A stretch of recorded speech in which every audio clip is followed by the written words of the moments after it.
AP deputy CM Pawan Kalyan ఇవాళ మహారాష్ట్ర ఎన్నికల ప్రచారంలో పాల్గొంటారు. మహారాష్ట్ర ఎన్నికల్లో విజయమే లక్ష్యంగా బీజేపీ సారథ్యంలోని మహాయుతి కూటమి ప్రచారంలో దూసుకుపోతోంది.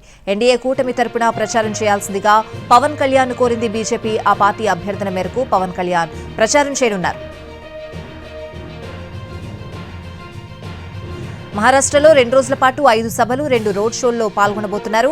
మరాఠ్వాడ, విదర్భ, పశ్చిమ మహారాష్ట్ర రీజియన్లలో ఎన్డీఏ అభ్యర్థుల తరపున ప్రచారం చేస్తారు. ఈ రోజు నాందేడ్ జిల్లా డెగ్లూరు నియోజకవర్గంలో బహిరంగ సభలో పాల్గొంటారు పవన్. తర్వాత అదే జిల్లాలోని భోకర్ నియోజకవర్గంలో, ఆ తర్వాత లాతూర్లో జరిగే మరో బహిరంగ సభలో పార్టిసిపేట్ చేస్తారు. రాత్రి షోలాపూర్ సిటీలో రోడ్ షోలో పాల్గొంటారు. రేపు విదర్భ ప్రాంతానికి వెళ్లనున్నారు పవన్. చంద్రపూర్ జిల్లాలోని బల్లార్పూర్లో బహిరంగ సభలో పాల్గొంటారు. సాయంత్రం పూణే కంటోన్మెంట్ నియోజకవర్గం పరిధిలో రోడ్ షోలో, అక్కడి నుంచి కస్బాపేట్ నియోజకవర్గంలో ఎన్నికల ప్రచార సభలో పాల్గొంటారు. 288 నియోజకవర్గాలున్న మహారాష్ట్ర శాసనసభకు నవంబర్ 20న ఎన్నికలు జరగనున్నాయి. నవంబర్ 23న ఫలితాలు ప్రకటిస్తారు.